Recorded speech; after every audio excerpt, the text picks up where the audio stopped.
بسم اللہ الرحمن الرحیم نحمدہ ونصلی علی رسولہ الکریم۔ یہ حضرت ابن عمر رضی اللہ تعالی عنہ کی روایت ہے۔ فرماتے ہیں کہ رسول اللہ صلی اللہ علیہ وآلہ وسلم نے فرمایا، بنی الاسلام علی خمس،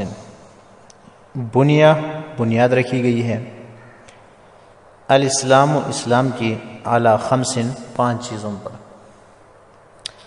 پہلی چیز ہے شہادت یا شہادتی اللہ الہ الا اللہ، اس بات کی گواہی دینا کہ اللہ کے سوا کوئی معبود نہیں، وان محمدً عبدہ ورسولہ، اور اس بات کی گواہی دینا کہ محمد صلی اللہ علیہ وآلہ وسلم اللہ تعالیٰ کے بندے اور اس کے رسول ہیں، واقام الصلاۃ، نماز قائم کرنا، ایتاء الزکوٰۃ، زکوٰۃ ادا کرنا، والحج، حج کرنا، وصوم رمضان، اور رمضان کے روزے رکھنا۔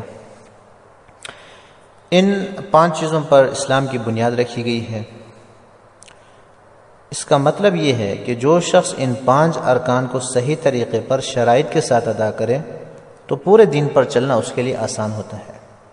اس کا یہ مطلب نہیں کہ اسلام ان 5 چیزوں کا نام ہے۔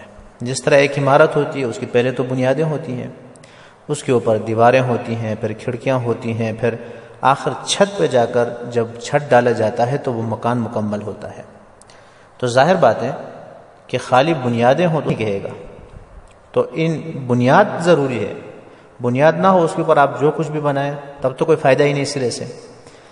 تو یہ بنیاد ہے، باقی اس میں معاملات ہیں، معاشرت ہیں، اخلاقیات ہیں، دوسری چیزیں ہیں، وہ سب اس میں شامل ہوتے ہیں، اور آخر میں جا کے انما بعثت لاتمم مکارم الاخلاق، اچھے اخلاق جو ہے یہ ایمان کی اور اسلام کی کیا ہے؟ تکمیل ہے۔ تو پہلا رکن ہے کلمہ طیبہ، اور رسالت جو ہے اس کو دل سے ماننا اور دل سے اقرار کرنا، اس کو ایمان کہتے ہیں۔ اور ظاہر بات ہے کہ یہ بنیادی چیز ہے۔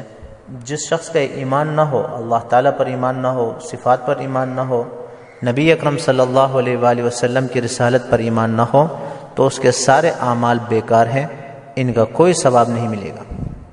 اس کی مثال آپ یوں لے لیں کہ ہمارے یہاں کسی چیز کی کشش ثقل جتنی زیادہ ہوتی ہے اس کا وزن اتنا زیادہ ہوتا ہے، اور کشش ثقل اگر 0 ہو تو اس چیز کا وزن بھی کیا ہوتا ہے؟ 0 ہوتا ہے، آپ جانتے ہیں۔